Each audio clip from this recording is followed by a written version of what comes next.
पहली शंका। गुरुदेव के पावन चरण कमल में वंदन। मुझे यह समझ में नहीं आ रहा है कि आत्मा और स्वरूप क्या दोनों एक ही है? कैसे तत्व विचार करें? दिशा।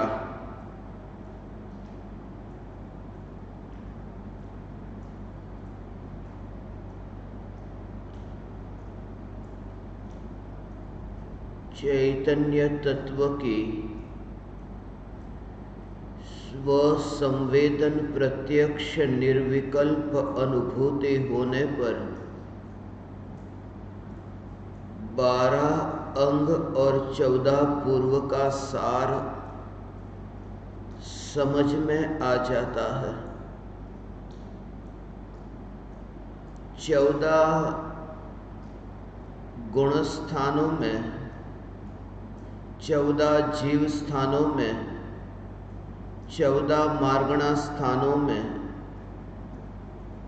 किस किस प्रकार की स्थिति होती है, कर्णानुयोग के सिद्धांत का पूर्ण रूप से ज्ञान नहीं है। फिर भी अनुभूति होने पर समस्त तीर्थंकर परमात्माओं की दिव्य ध्वनि का सार समझ में आ जाता है। फिर भी यह पूछा है, आत्मा और स्वरूप दोनों एक ही है? वैसे स्थूल रूप से देखें तो जहां जहां ये कहा कि आत्मा की अनुभूति हो, वहां तुमने ये भी सुना होगा कि स्वरूप की अनुभूति हो। मगर गहराई में यदि उतरो तो भेद बहुत बड़ा है। आत्मा और स्वरूप में सबसे बड़ा भेद यह है कि आत्मा चैतन्य स्वरूपी है। आत्मा स्वयं चैतन्यमयी है। 6 द्रव्य में जो जीव द्रव्य है, वह जीव द्रव्य को ही आत्मा कह सकते हैं और किसी को नहीं। और जो स्वरूप है, वो स्वरूप अकेला जीव का नहीं होता, स्वरूप पुद्गल का भी होता है, स्वरूप धर्म अधर्म आकाश काल का भी होता है। स्वरूप द्रव्य का ही नहीं होता, स्वरूप पर्याय का भी होता है। स्वरूप ध्रुव ही नहीं होता, स्वरूप उत्पाद व्यय रूप भी होता है। स्वरूप स्वरूप ही नहीं होता, स्वरूप पररूप भी होता है। मगर जहां आत्मा की बात कही, वहां एकमात्र निज चैतन्य परमात्मा। इसमें दोनों में और थोड़ा गहराई में जाओ कि 6 द्रव्य में भी जीव द्रव्य है और 7 तत्व में भी जीव तत्व है और 9 पदार्थ में भी जीव पदार्थ है। इन सभी के अर्थ अलग अलग है और सभी के प्रयोजन उस विषय में जो सिद्धि करने के अलग अलग है। तत्व की गहराई में यदि जाओ तो जो प्रमाण का विषय है वह जीव द्रव्य है और परम शुद्ध निश्चय नहीं का विषय है वह जीव तत्व है। इन दोनों में थोड़ा अंतर समझे कि 6 द्रव्य में जो जीव द्रव्य है, वहां जो आपने ये परिभाषा सुनी है उत्पाद व्यय द्रव्यम युक्त सत, तो ये तीनों के युक्त ऐसा जो सत, वो सत द्रव्य लक्षणम, वो जीव द्रव्य की बात है।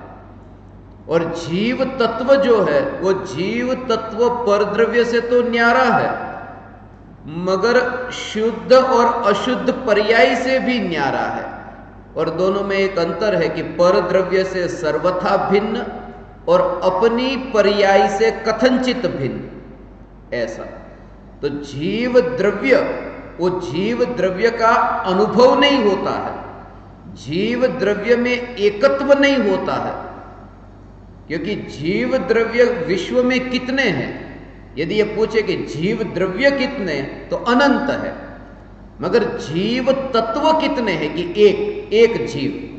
क्योंकि इसका मतलब क्या हुआ कि जो आत्मा शब्द का जहां प्रयोग हुआ है, जहां आत्मा, तो आत्मा का अर्थ यहां जो शब्द के सूक्ष्म भाव समझ रहे हैं कि जो आत्मा है विश्व में अनंत जीव है, और अनंत जीव में मैं भी जीव, आप भी जीव, आप भी जीव, आप भी जीव, ये सब जीव। मगर उन अनंत जीवों में जो मैं बोलने की भाषा में मेरा जीव, वास्तव में वो मैं जीव, वो जो मैं जीव है उसको आत्मा कहते हैं। वो आत्मा का मतलब अपना, इसलिए लोक में कहते हैं ना मुझे उनके प्रति आत्मीयता है। वो आत्मी का मतलब अपनापन है, वो आत्मीयता। वो आत्मा शब्द का अर्थ ही यह है कि अपना, और जीव माने जो ज्ञान स्वभावी है वो जीव। तो ज्ञान स्वभाव तो अनंत द्रव्य में है, माने अनंत जीव में है, अनंत जीव द्रव्य में है।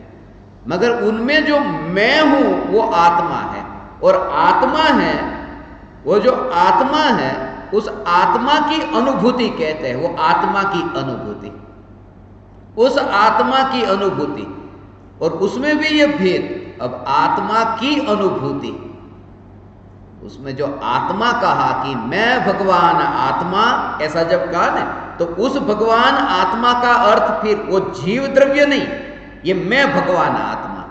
मगर उस भगवान आत्मा जब कहा कि मैं भगवान आत्मा, तब उसका अर्थ जीव तत्व नहीं है, जीव तत्व नहीं है। जीव द्रव्य में तो सब आ गए, और उनमें जो मैं जीव द्रव्य, तो मैं जीव द्रव्य, तो वो तो आत्मा की बात हुई ना, उसमें तो फिर जीव तत्व आना चाहिए। कि जब आत्मा कहा है, आत्मा कहा है, तो उसमें जीव तत्व नहीं लेना। वो आत्मा है माने मैं ही जीव, मेरे अलावा दूसरे कोई जीव नहीं, मगर जीव तत्व नहीं, क्योंकि जीव तत्व पर्याय से न्यारा है, और आत्मा है वो अपना ही है मगर पर्याय सहित है, ऐसा आत्मा।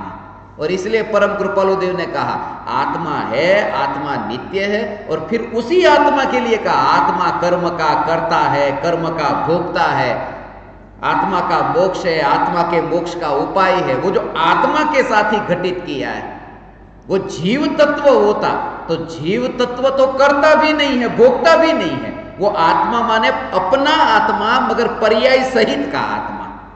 और अनुभूति में तो जो आत्मा की अनुभूति होती है, तो अनुभूति में वो जो जानने में आता है वो अकेला जीव तत्व थोड़ी जानने में, वो पर्याय सहित का पूरा द्रव्य जानने में आया है। इसलिए आत्मा की अनुभूति कही, जीव तत्व की अनुभूति नहीं। जीव तत्व तो दृष्टि का विषय है, मगर आत्मा पूरा द्रव्य गुण पर्याय सहित वो पूरा ज्ञान का विषय है। ऐसा वो ज्ञान में जानने में आता है। इसलिए जब अनुभूति हुई तब अनुभूति के पश्चात कहा कि अतीन्द्रिय आनंद के सागर, ऐसे सागर उछलते हैं प्रत्येक पर्याय में। वो जो सागर के उछलने की बात, वो पर्याय सहित का पूरा आत्मा द्रव्य में नीच। तो एक बात है कि पहले तो ये जीव द्रव्य जिसमें जगत में अनंत जीव आ गए। अब दूसरी बात आत्मा, तो आत्मा में सब आत्मा नहीं, मैं ही आत्मा, मगर वो द्रव्य गुण पर्याय सहित का पूरा आत्मा। अब जीव तत्व की बात आई तो मैं ही मगर पर्याय से भी न्यारा ऐसा जो मैं, वो जीव तत्व जो दृष्टि का विषय। ये जीव द्रव्य, आत्मा, जीव तत्व, और अब जो है एक जीव पदार्थ। वो जीव पदार्थ का अर्थ क्या कि नौ पदार्थ जो है वो नौ पदार्थ, पदार्थ में नौ लिया, इसलिए पदार्थ। वो पदार्थ कहा, वो तत्वार्थ कहा, वो तत्वार्थ श्रद्धानम सम्यक दर्शनम, तत्व श्रद्धानम नहीं, तत्वार्थ श्रद्धानम, वो अर्थ का भाव। अर्थ, वो आत्मा जो है वो आत्मा पदार्थ, पदार्थ, वो जो अर्थ है वो रू धातु से बना हुआ शब्द है, उसका अर्थ है प्राप्त होना। वो अर्थ माने, और पद का अर्थ होता है अक्षर, और अक्षर एक अक्षर है तो उसे अक्षर, और अक्षर का जो समुदाय है उसको कहते हैं पद। अक्षर के समुदाय को पद कहते हैं। वो जो भजन वगैरह बनाते हैं ना, ये पद गाया, ये पद बनाया, तो वो पद, षट पद, वो पद में वो है, पद माने अक्षर का समुदाय, वो पद। तो जो अक्षर के समुदाय से वो स्वरूप समझ में आता है, ऐसे ही आत्मा सीधा समझ में नहीं आता। तो जिस अर्थ का स्वरूप पद से जानने में आता है उसे पदार्थ कहा। पदार्थ, ये पदार्थों का स्वरूप, इसलिए उनमें जो विवेचन करके भेद करके वैसे तो समझ में नहीं आता। वो पुण्य क्या है, पाप क्या है, पुण्य के कर्म, पाप के कर्म, ये सब स्वरूप को पद के द्वारा समझा जा सकता है, अर्थात वाणी के द्वारा समझा जा सकता है। अभी कोई दूसरा उपाय नहीं है। ये पदार्थ, इसमें अलग अलग इतने जीव, द्रव्य अनंत है, भगवान आत्मा, मैं ही द्रव्य गुण पर्याय सहित, और जीव तत्व माने पर्याय से न्यारा मैं। अब जहां पर भी ये शब्द कहा ना कि जीव द्रव्य के अलावा मैं कुछ नहीं, तो वहां वो भाव वो ग्रहण करना। शब्द फिर कहीं पर भी जो भी उपयोग में आया हो, मगर ये इसका भाव ये है। ऐसा बोलने में ऐसा आया कि मैं भगवान आत्मा हूं, इसी में एकत्व करो, तो बोले बोला कि मैं भगवान आत्मा हूं, इसमें एकत्व करो, मगर वो एकत्व जीव तत्व की बात है, वो समझना। वो एक एक जगह पर प्रत्येक ज्ञानी के पास में जरूरी नहीं है एक एक शब्द के ऐसे अलग अलग अर्थ करने की शक्ति हो। ऐसा सभी के ज्ञान में ऐसा नहीं है कि सब उसको विशेष रूप से वे जानते हो, उनकी भाषा को वे जानते हो, शब्द के अर्थों को वे जानते हो। ऐसे वो मूल सिद्धांत जो है, वो मूल भाव जो है, वो भाव वे समझते हैं। शब्द को तो कैसे भी बोले, बोलने में भूल हो सकती है, बोलने में कुछ जुड़ सकता है, कुछ निकल सकता है। अब मैं बोलूं कि जे आत्म स्वरूप समझा बिना पाम्यो दुख अनंत, जे आत्म स्वरूप समझा बिना पाम्यो दुख अनंत, ये बोलो चलेगा? परम कृपालु देव ने ऐसा नहीं लिखा। जे स्वरूप समझा बिना पाम्यो दुख अनंत। अब मैंने वो कहा कि जे आत्म स्वरूप समझा बिना पाम्यो दुख अनंत, तो शब्द से देखोगे तो गलत हो गया, मगर भाव से समझोगे तो नहीं। और ज्ञानी के शब्दों को अज्ञानी पकड़ते हैं, इसलिए लगता है कि ये सब झूठा। शब्दों को पकड़ते इसलिए। गुरुदेव के भी शब्दों को पकड़ा पूज्य गुरुदेव श्रीकांत जी स्वामी ने। नमो लोए सब त्रिकाल वर्ती साहुण। अब नवकार मंत्र में तो वो है ही नहीं, वो मंत्र ही पूरा नया आ गया। अब शास्त्रों के शब्दों को पलट देना वो कहां तक उचित है? वो मूल मंत्र वहां रखो, नीचे अर्थ जो करना है वो करो, मगर वो मंत्र में नमो लोए सब त्रिकाल वर्ती साहुण, ऐसा अब ऐसा उल्टा कर दिया। वो आचार्य ने लिखा हुआ जो मंत्र, उस मंत्र में ये जोड़ दिया। अब समय सार की कोई भी गाथा में मैं कुछ भी जोड़ दूंगा, चलेगा क्या? किसी भी गाथा में मैं कुछ भी जोड़ दूं, मैं कह दूं कि मेरे भाव थे, मगर गुरुदेव के भाव थे। यदि भाषा को पकड़ोगे तो उनमें तुम्हें श्रद्धा नहीं होगी। बेंसरी बेन को तारी मंगलम का पाठ भी सच्चा नहीं बोलना आता था। बेंसरी बेन चंपा बेन को, मेरे पास में उसका ऑडियो वीडियो रिकॉर्डिंग पड़ा है, मगर उनके भाव को समझो तो वो जो भगवान आत्मा जो अनुभव में आता है, वो अतीन्द्रिय आनंद का सागर उछलता है, वो तुम्हें दिखेगा, वो दिखेगा। इसलिए शब्दों को नहीं। और ऐसे एक एक ज्ञानी की बात मैं तुमसे कहूं, ऐसा पूज्य गुरुदेव श्री बेंसरी बेन चंपा बेन, जहां शब्दों और ऐसे पंडित की बात कहूं जिनको सब शब्द बिल्कुल अच्छी तरह से आते हैं, नमोकार मंत्र में क्या कितनी मात्रा, कितने शब्द सब बता देंगे, मगर अनुभूति का भाव नहीं। इसलिए बहुत तुम ज्ञानी हो चुके, अब थोड़े अज्ञानी भी हो जाओ। ऐसा मस्ती वो स्वरूप की ओर जोर, स्वरूप की ओर जोर। इसलिए ये कहा कि जीव तत्व भगवान आत्मा, ये जीव तत्व भगवान आत्मा, जीव तत्व भगवान आत्मा, जीव द्रव्य, जीव पदार्थ, ये सब के अर्थ अलग अलग है। ये शब्दों के अर्थ और अलग अलग जहां पर भी ये लिखा, समय सार में 9 पदार्थ का स्वरूप बताया, वहां पुण्य पाप अधिकार अलग से लिखा, तत्वार सूत्र में नहीं लिखा। तत्वार सूत्र में 7 तत्व को ही तत्वार सूत्र वहां उसके विवेचन में लिखा, ऐसा। और द्रव्य संग्रह में वो 7 को भी नहीं, वो 6 द्रव्य को ही लिया, द्रव्य संग्रह कह के। तो द्रव्य संग्रह हो, तत्वार सूत्र हो कि समय सार हो, मगर इन सब में जो समझाना है वो भगवान आत्मा को ही समझाना है। तत्व हो द्रव्य हो या पदार्थ, ऐसा तत्वार्थ सूत्र, समय सार और द्रव्य संग्रह, और ये सब जीव जीव जीव का स्वरूप बताते हैं, जीव का स्वरूप। आबाल गोपाल सभी को ये भगवान आत्मा अनुभव में आ रहा है। वो अकेला जीव तत्व नहीं, वो पर्याय सहित का वो पूरा द्रव्य है, पर्याय सहित, मगर पराया नहीं है, अपना है, वो आत्मा ये है। मुझे समझ में नहीं आ रहा है कि आत्मा का स्वरूप, आत्मा और स्वरूप दोनों एक ही है, कैसे तत्व विचार करें। ये स्वरूप जो है वो स्वरूप आत्मा का स्वरूप और छह द्रव्य का स्वरूप, वो छह द्रव्य का भी स्वरूप है, मगर छह द्रव्य के स्वरूप जहां पर भी वो लिखा ना कृपालु देव ने कि जे स्वरूप समझा विना पाम्यो दुखनन, तो वहां जो है प्रत्येक द्रव्य का अपना अपना स्वरूप है। वो स्वरूप का मतलब वो जो भाव है ना, वो सूक्ष्म देखोगे तो सभी आगे जो बताने वाले हैं कि आत्मा है, आत्मा नित्य है, आत्मा कर्म का करता है, आत्मा कर्म का भोगता है, मोक्ष है, मोक्ष का उपाय है, ये सब जो है ये छह पद, इसका स्वरूप समझे बिना, वो स्वरूप में वो, उसमें अकेला आत्मा नहीं, वो पूरा स्वरूप आ गया।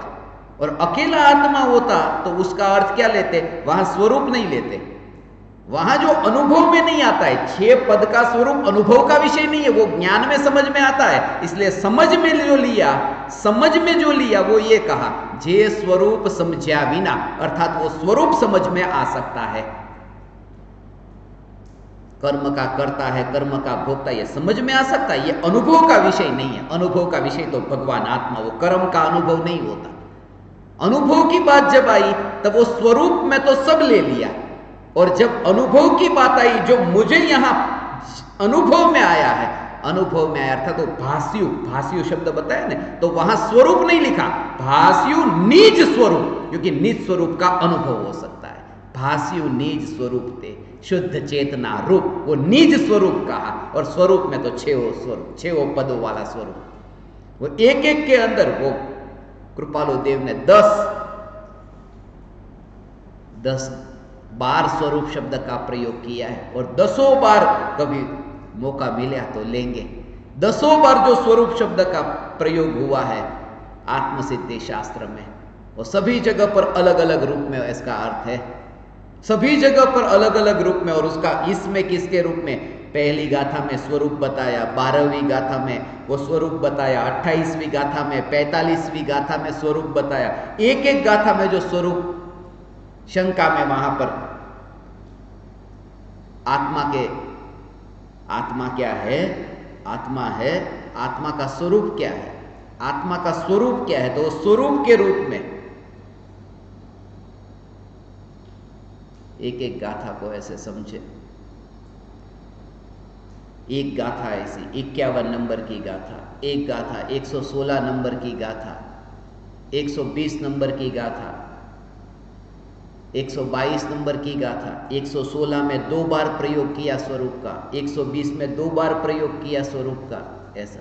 और हर एक बार वो स्वरूप का जो भाव है, वो भाव समझने जैसा है। वो समझने के लिए जिज्ञासु नहीं मिलता है, नहीं तो मैं तो कहूं कि एक एक के पीछे जो कितना स्वरूप के अंदर सूक्ष्म भाव है। पहले तो ये हुआ, आत्मा और स्वरूप दोनों एक नहीं है, और एक जो कहा वो भाव समझने के लिए कि आत्मा का स्वरूप समझो, अर्थात स्वरूप को समझो तो सब समझ में आ गया। ऐसे ही सब जगह वहां पर आत्मा कहो कि चेतन की अनुभूति करो, चैतन्य की अनुभूति करो, ये जो चेतना है यही तो मैं हूं, ऐसा अनुभव करो। मगर ऐसा नहीं, इनमें भी सब में अलग अलग अर्थ है। चेतन, चैतन्य और चेतना, चेतन है उसमें पूरा द्रव्य है, वो चेतन में पूरा द्रव्य आता है, चैतन्य में गुण आता है, और चेतना में पर्याय आती है। तो इसलिए जब मैं कहता हूं ना शुरुआत में कि चैतन्य स्वभावी भगवान आत्मा, वो चैतन्य गुण, वो उसका स्वभाव, वो स्वभाव से भगवान आत्मा को स्वभावी कहा। चैतन्य स्वभावी, चेतन स्वभावी नहीं, चेतना स्वभावी नहीं, चैतन्य स्वभावी भगवान आत्मा। और चेतना के कितने प्रकार है कि चेतना में ज्ञान चेतना, दर्शन चेतना, तो उसमें मति ज्ञान, श्रुत ज्ञान, वो चेतना माने पर्याय, क्योंकि मति ज्ञान पर्याय, श्रुत ज्ञान पर्याय, अवधि ज्ञान पर्याय, वो चेतना माने पर्याय। और चेतन कौन? चेतन माने द्रव्य, क्योंकि द्रव्य का लक्षण क्या है कि द्रव्य उपयोगमयी है। चेतन को है उपयोग रूप, वो चेतन माने द्रव्य, उसका लक्षण उपयोग है, वो चेतन का अर्थ द्रव्य हुआ। तो चेतन, चैतन्य, चेतना, जीव द्रव्य, जीव तत्व, जीव पदार्थ, आत्मा, स्वरूप, ऐसे तो एक एक करके प्राणी, सिद्ध, ये सब भगवान आत्मा को। प्राणी माने संसारी, सिद्ध तो सिद्ध कहा, सर्व जीव अरिहंत सम नहीं कहा, पूर्ण ज्ञान तो वहां भी प्रकट हो चुका था, मगर सिद्ध सम कहा, अरिहंत समान नहीं कहा। ऐसा क्योंकि अभी भी वहां पर प्रतिजीवी गुण में अभी वहां पर पूर्णता नहीं है, वो चाराघाती कर्म का उदय है, इसलिए वहां पूर्ण शुद्ध। ऐसा इसका तत्व विचार कैसे करें?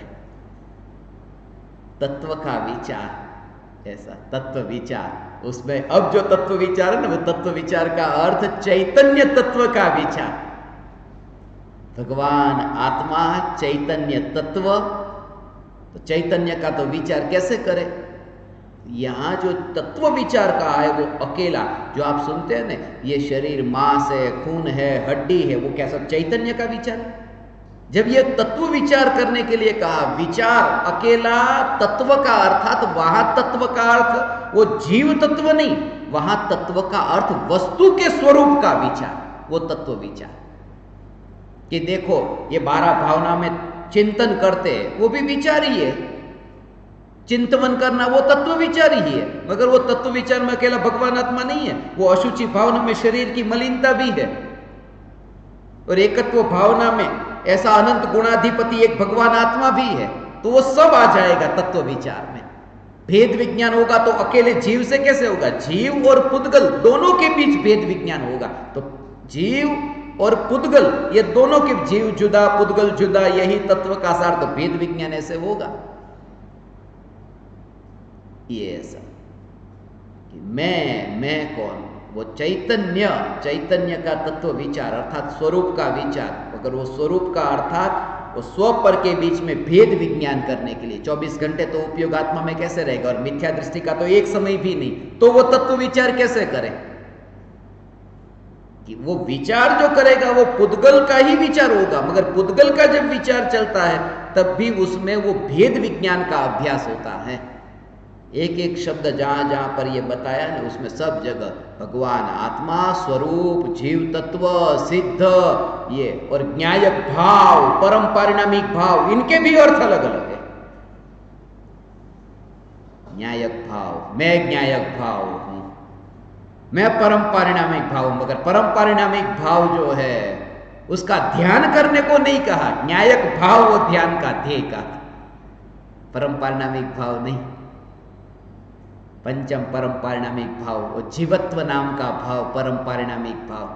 तो जीवत्व परम पारिणामिक, तो जीव के असाधारण भाव है ना, वो जीव के असाधारण भाव है, माने मेरे में भी वो जीवत्व नाम का भाव है, आप में भी वो जीवत्व नाम का भाव है, सभी जीव में वो जीवत्व नाम का पारिणामिक भाव है, सभी भव्य में और अभव्य में, दोनों में।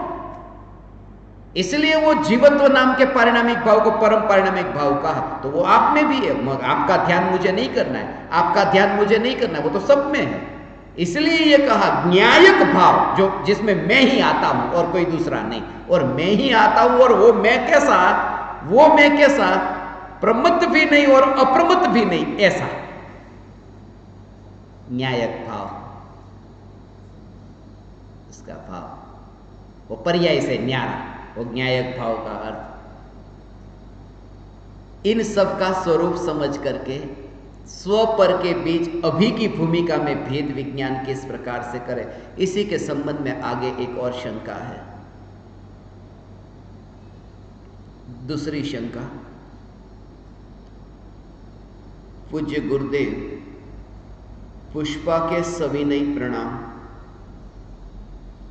मेरा प्रश्न यह है ज्ञान की एक समय की अवस्था में अनंत ज्ञेय प्रतिबिंबित होने पर भी ज्ञान की अवस्था एक रूप रहती है, अनेक रूप नहीं होती। क्या यह ध्यान का ध्येय है?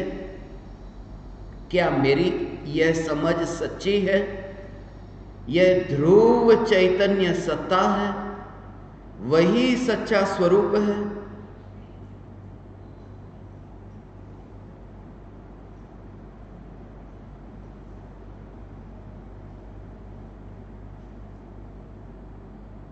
एक समय की अवस्था में अनंत ज्ञेय प्रतिबिंबित होते हैं। एक समय की अवस्था में अनंत ज्ञेय प्रतिबिंबित होते हैं। ऐसा है भगवान आत्मा की अनंत शक्ति, वो द्रव्य में से ही, अंतर में से ही व्यक्त होने वाली ये शक्ति लोकालोक जिस ज्ञान की पर्याय में प्रतिबिंबित होते हैं, ये सब अनंत अनंत द्रव्य गुण पर्याय, ये सब केवल ज्ञान में। ये अनंत ज्ञेय तो केवल ज्ञान में प्रतिबिंबित होते हैं ना। अनंत अभी हमारे ज्ञान में कैसे प्रतिबिंबित हो? ऐसा अनंत अनंत ज्ञेय केवल ज्ञान में प्रतिबिंबित होते हैं। इसका भाव थोड़ा समझना। अनंत ज्ञेय केवल ज्ञान में प्रतिबिंबित होते हैं, मगर ज्ञान की पर्याय यहां पर भी है। इसमें अनंत का प्रतिबिंब कैसे पड़ता है? इसमें भी अनंत का प्रतिबिंब पड़ सकता है। अज्ञानता में हो, अज्ञानी को अनंत का प्रतिबिंब, अनंत का प्रतिबिंब का भाव, उसमें भी भाव समझना है। ऐसा भाव समझना है कि अज्ञानी को वर्तमान में जो क्रोध का भाव उत्पन्न हुआ, वो ज्ञान में प्रतिबिंबित हुआ ना। वो क्रोध का भाव ज्ञान की पर्याय में वर्तमान में प्रतिबिंबित हुआ, तो वो क्रोध जो प्रतिबिंबित हुआ है, वो क्रोध अभी कौन सा क्रोध है? अनंत अनुबंधी क्रोध, अनंत अनंत अनुबंधी। ऐसा जो अनंत क्रोध, ऐसा जो अनंत क्रोध वो ज्ञान में जानने में आता है, और उसी से दृढ़ता आती है कि जिस ज्ञान की पर्याय में अनंत, ऐसा अनंत भाव समझना, ऐसा अनंत क्रोध यदि ज्ञान की पर्याय में प्रतिबिंबित हो सकता है, तो अनंत गुणाधिपति भगवान क्यों प्रतिबिंबित नहीं हो सकता? ऐसा अज्ञानी को भी अनंत क्रोध ज्ञान में जानने में आता है, तो अनंत गुणाधिपति भगवान, वो विकार जो ज्ञान में प्रतिबिंबित हो सकता है, तो ये अनंत शक्ति जो स्वयं की, ऐसा अनंत गुणाधिपति भगवान आत्मा, ये अनुभव में क्यों नहीं आ सकता? ये अहोभाव आए। पहली बात तो ये, ऐसा ज्ञान की एक समय की पर्याय, एक समय की पर्याय, एक समय की पर्याय, वो ध्रुव का जो भाव पूछा है, ये विरले ज्ञान दीपकों में मैं इनके लिए बोलता हूं। सबसे अधिक आनंद यदि आया हो इनकी शंका, लगता है कि इनको हर बार एक ही शंका, मगर उन शंकाओं में जो भाव गहरे छुपे होते हैं, वो ध्रुव, हे चैतन्य परमात्मा, वो ध्रुव एक समय की पर्याय, एक समय की पर्याय, वो पर्याय पूरे द्रव्य को पी गई, ऐसा कहते हैं ना, पर्याय पूरे द्रव्य को पी गई। वो ध्रुव का भाव समझना सूक्ष्म है। वो ध्रुव कि एक समय की पर्याय पूरे द्रव्य को पी गई। एक व्यक्ति ने अभी पानी का गिलास यहां पड़ा है, तो यहां पड़ा है, ये तुम्हारी भाषा पड़ा है, रोटी पड़ी है, सब्जी पड़ी है, ये पानी का गिलास पड़ा है, वैसे रखा है, पानी का गिलास रखा है, उस रखे हुए गिलास में से पानी पी लिया, तो पानी को पूरा पी लिया। तो जिसने पानी को पी लिया, ये समझना बहुत सूक्ष्म भाव है, जिसने पानी को पी लिया, वो पीने वाला बड़ा है कि वो पानी बड़ा है? इसमें बड़ा कौन? कि जो पानी को पी लिया वो शरीर ही बड़ा है, सीधी सी बात है। जिसने पानी को पी लिया वो शरीर बड़ा, और पानी है वो छोटा। गणित तो ऐसा ही है ना। तो पर्याय जो द्रव्य को पी लेती है, पर्याय जो द्रव्य को पी लेती है, तो बड़ा कौन हुआ? पर्याय हुई ना। तो महिमा तो पर्याय की आनी चाहिए, क्योंकि पर्याय ने पूरे द्रव्य को पी लिया है। पूरे द्रव्य को पी लिया, मगर फिर भी पर्याय महान नहीं, वो द्रव्य महान। क्यों? क्योंकि जिस पर्याय ने पूरे द्रव्य को पी लिया, मगर उस पर्याय का व्यय है, और जिसको पिया उसका व्यय नहीं है, इसलिए ध्रुव ध्रुव और ध्रुव उससे महान कोई नहीं। ऐसा अहोभाव ध्रुव का समझ आया ना? समझाणो ने आ बात। आ ध्रुव नो अहोभाव एवो पर्यायમાં ભગવાન આત્મા અનુભવમાં આવે, પણ પર્યાયમાં અનુભવમાં આવેલો ભગવાન આત્મા, એ આત્મા નષ્ટ નથી થતો, એ અનુભવ કરવાવાળી પર્યાય નષ્ટ થાય છે, પર્યાય વ્યય પામે છે। એટલા માટે મહાન ધ્રુવ, એ ધ્રુવ ધ્રુવ ચૈતન્ય સત્તા, એ ધ્રુવ ચૈતન્ય સત્તા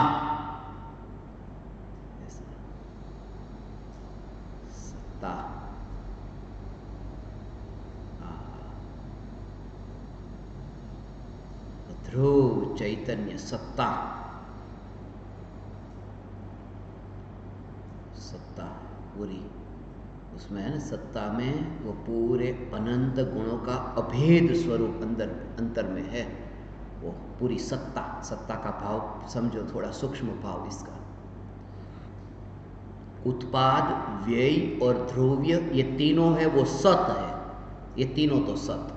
तो उसमें जो उत्पाद और व्यय है ना, सत्ता का भाव समझना बहुत सूक्ष्म भाव है। जो भगवान आत्मा जिसमें एकत्व होता है, वो सत्ता का भाव क्या है। और एक एक के पीछे यदि तुम पूछोगे तो वो शास्त्र के प्रमाण है अलग अलग जगह पर, मगर एक एक को शास्त्र को खोलकर समझाने के लिए समय नहीं है। मगर जो उसका भाव उत्पाद, व्यय और ध्रुव्य, तो उत्पाद वो पर्याय, व्यय वो पर्याय, और ध्रुव्य वो टिक कर रहने वाला। मगर वो जो टिक कर रहने वाला जो है ना, वो टिक कर रहने वाला, जैसे जैसे कि गुड़ मीठा है, फिर गुड़ खट्टा हुआ, और टिक कर के क्या रहा? टिक कर के रहा वो रस, एक रस टिक करके रहा रस। ऐसे ही पानी अभी ठंडा है और पानी फिर गर्म हुआ, तो ठंडे से गर्म, तो उसमें जो टिक करके क्या रहा कि स्पर्श, दो पर्यायों में। तो मति ज्ञान की पर्याय, केवल ज्ञान की पर्याय, तो मति ज्ञान का व्यय, केवल ज्ञान का उत्पाद, तो उसमें टिक करके कौन रहा? ज्ञान। तो उसमें यह समझना, जिसका व्यय हुआ वो तो व्यय, जैसे कि वो मिठास का व्यय हुआ और खटास का उत्पाद हुआ, शीतलता का व्यय हुआ, उष्णता का उत्पाद हुआ। मगर ध्रुव्य कौन रहा कि वहां पर जो ध्रुव्य, वो उसके गुण की बात है। ध्रुव्य माने वो गुण, जो दोनों पर्यायों में टिक करके रहा है वो गुण। तो मति ज्ञान गया, ये समझना, मति ज्ञान का व्यय हुआ और केवल ज्ञान प्रकट हुआ। मगर सत कौन? वो ध्रुव्य रूप सत, ध्रुव्य रूप सत ज्ञान।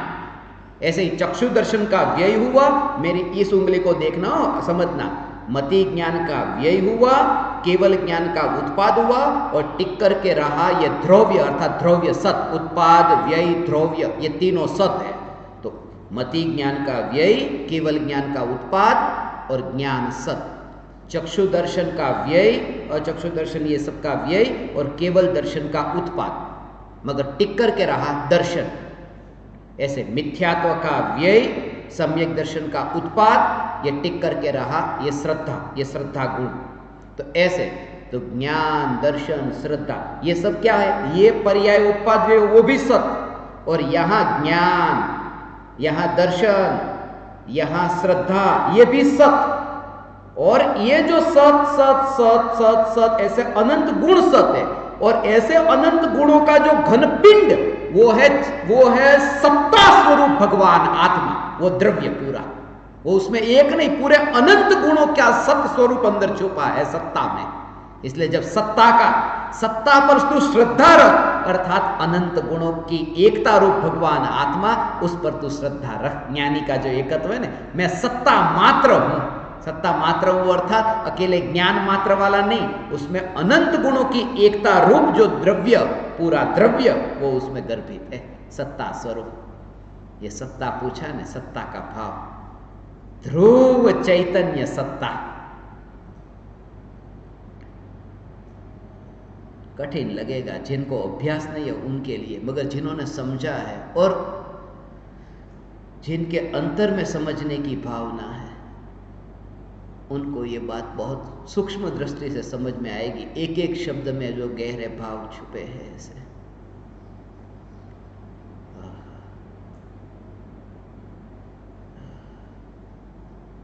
ज्ञान की एक समय की अवस्था में अनंत ज्ञेय प्रतिबिंबित होने पर भी केवल ज्ञान की पर्याय में अनंत ज्ञेय प्रतिबिंबित होते, पहले समय की पर्याय में, दूसरे समय की पर्याय में, तीसरे समय की पर्याय में। इसको अब दर्पण से समझो, वो जो ध्यान का ध्येय जो है ना उस भाव को समझो।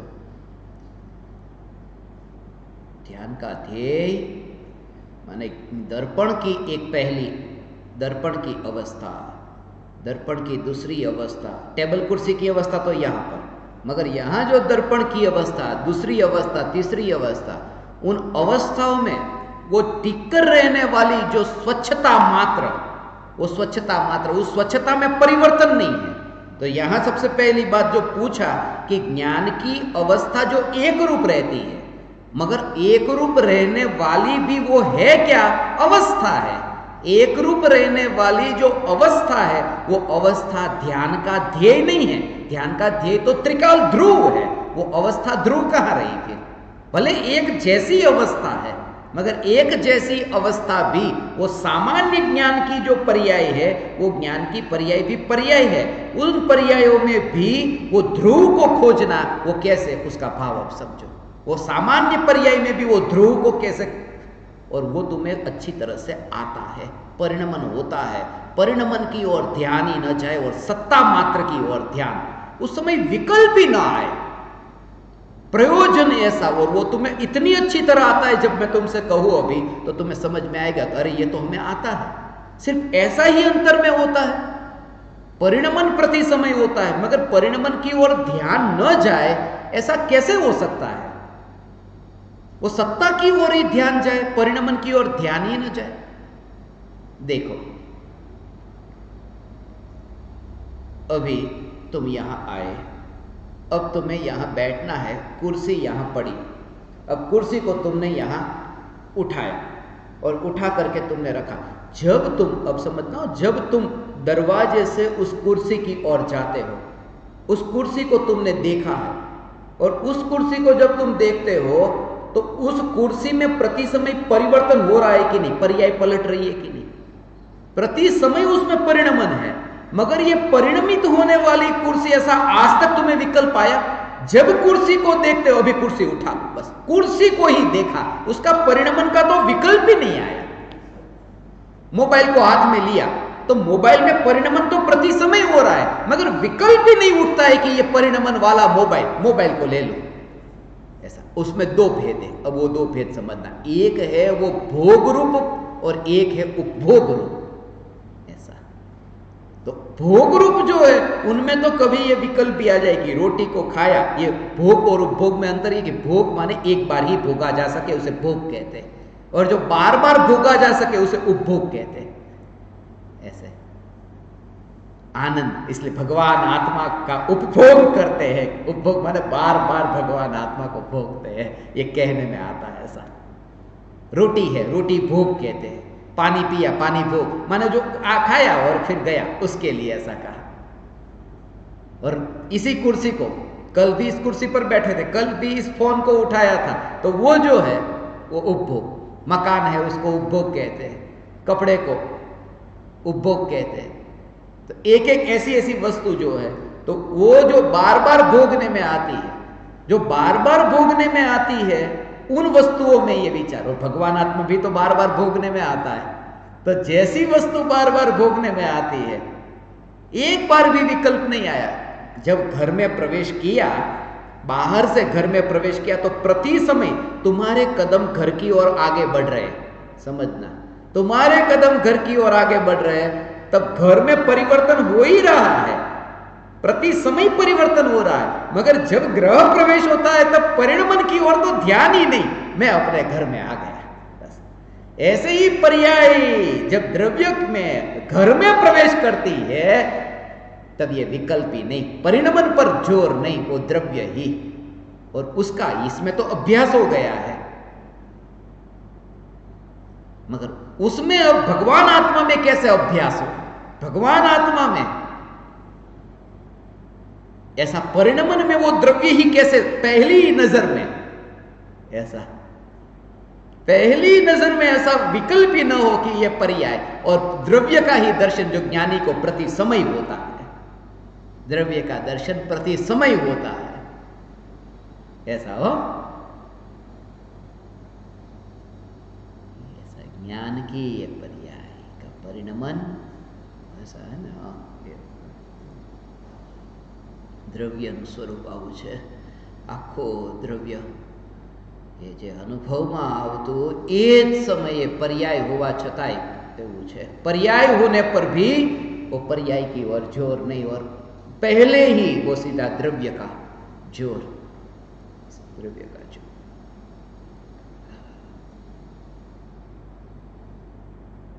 ध्रुव सत्ता वो जो ध्यान का विषय है, एक रूप अवस्था रहती है, वो ध्यान का ध्येय नहीं, उसमें ये भाव समझना, ध्यान का ध्येय नहीं, क्योंकि वो पर्याय है। वो ध्रुव चैतन्य सत्ता जो है, वो ध्रुव चैतन्य सत्ता जिसमें कहा था, उसमें परिणमन ही नहीं, परिणमन नहीं, उसका जो प्रयोजन है वो प्रयोजन, मैं ध्रुव चैतन्य सत्ता, मैं ध्रुव चैतन्य सत्ता, भावना पाता हूं, ऐसी ही शंका आती रहे बस। मैं ध्रुव चैतन्य सत्ता, मैं ध्रुव चैतन्य सत्ता, ऐसा जब तत्व विचार हो, अनुभूति उस तत्व विचार पर बस।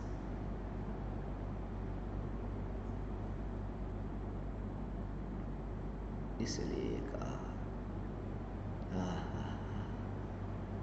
ये जो भगवान आत्मा, उसी में ये तत्व विचार, ये बार बार ये तत्व विचार हो, तत्व विचार हो। मैं रागी नहीं, मैं वितरागी नहीं, और मैं अरागी नहीं, वर्तमान में राग की पर्याय वाला हूं, ऐसा भी मैं नहीं।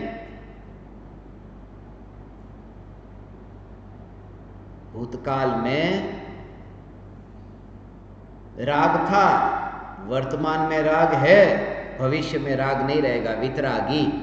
मैं वितरागी तो वितरागी भी मैं नहीं, और अरागी भी मैं नहीं।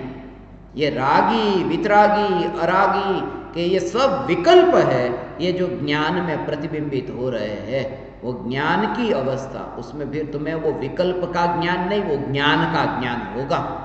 ये सब जब तत्व विचार चलेगा तब ज्ञान का ज्ञान होगा। ये जो जानने में आता है ना, उनको क्या कहा, ये सब विकल्प को पर कहा।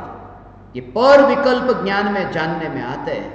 पूज्य गुरुदेव श्री कांजी स्वामी को ये पूछते थे, ऐसा ये पर को जानता है ना, ये विकल्प तो पर है, तो पर को जानता है, पर को जानता है कि पर को जानता है, मगर जब पर को जानता है इस विचार से, फिर आत्मा किसे जानने में आए कि भगवान आत्मा, ये भगवान आत्मा जो पर को जानता है, तो टेबल को जानता है, कुर्सी को जानता है, ये दीवार को जानता है, दरवाजे को जानता है।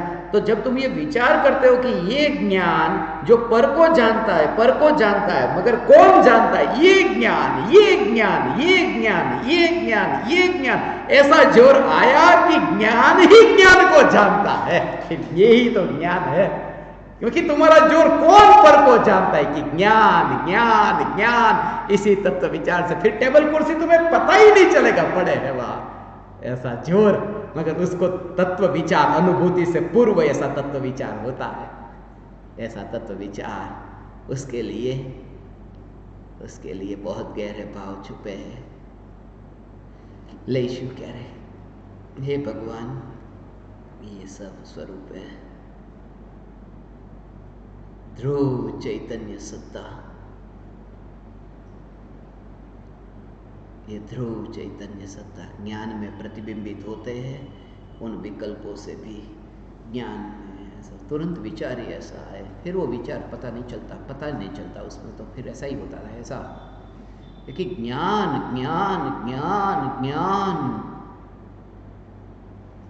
और गवाया कुछ भी नहीं तुमने, लुटाया कुछ भी नहीं तुमने, ऐसा ये स्वरूप है। तुम परिपूर्णता को तब अनुभव करते हो, उस परिपूर्णता को, वो आवरण ही न रहा विकल्प का उस समय, विकल्प का ही आवरण न रहा। नहीं तो ऐसा होगा कि अरे ये टेबल कुर्सी को मैं जानता हूं, मगर जानने वाला ज्ञान, वो फिर वो यदि सब जानने में नहीं आएगा तो मेरा कितना लुट जाएगा, सब लुट गया, अरे मैं क्या करूं। नहीं, तुम्हें अंदर से ऐसा दृढ़ता कि कुछ भी नहीं लुटा जा रहा है, इसलिए कुछ भी नहीं लुटा जा रहा है। उस समय इसलिए कहता हूं, जब निर्विकल्प अनुभूति होती है तब की भावना, ये भावना ऐसा कि अब ये जो अभी मेरे ज्ञान में ये पहाड़ जो गजपंथा का जानने में आ रहा है, उनको जानने वाला, मगर ये जानने वाला में वो पहाड़ पर जोर नहीं, पहाड़ को जानने वाला, उसमें पहाड़ पर जोर नहीं है। पहाड़ पर जोर होता तो पर की रुचि रहती, मगर पहाड़ को जानने वाला, उसमें जानने वाला पर जोर है। और जब जानने वाला पर जोर है तब कि पहाड़ अब जानने में नहीं आए, कि आए तो आए, अब तो केवल ज्ञान में जानने में आए। ऐसी दृढ़ता से स्वरूप में ध्यान जाता है कि केवल ज्ञान हो, और केवल ज्ञान में प्रतिबिंबित हो तो हो, मगर मैं जानने वाला, ऐसा जोर। आज इतना ही।